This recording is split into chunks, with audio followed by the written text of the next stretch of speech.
DJ हरे राम राजा।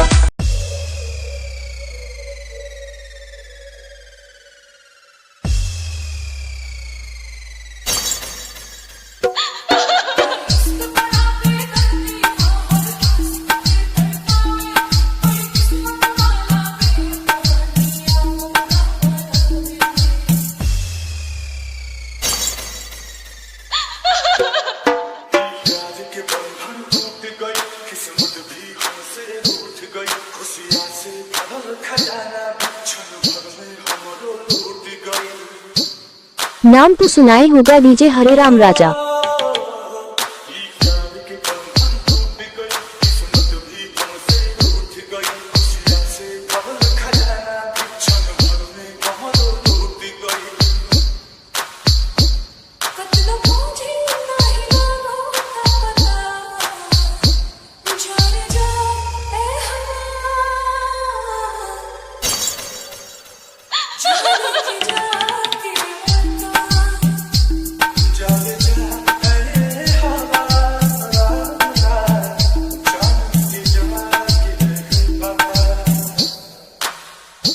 DJ हरे राम राजा, गनोरा, Tarwara, Birol.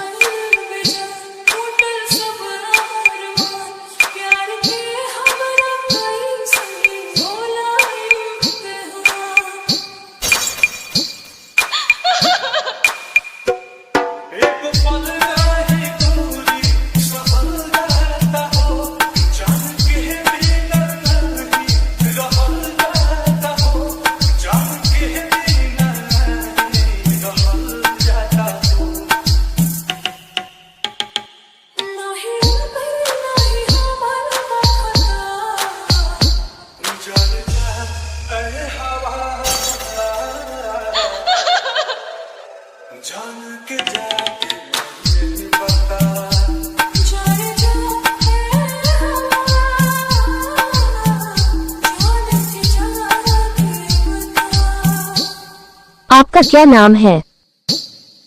DJ DJ DJ हरे राम हरे राम हरे राम हरे राम हरे राम हरे राम हरे राम।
डीजे सॉन्ग बनाने के लिए संपर्क करें।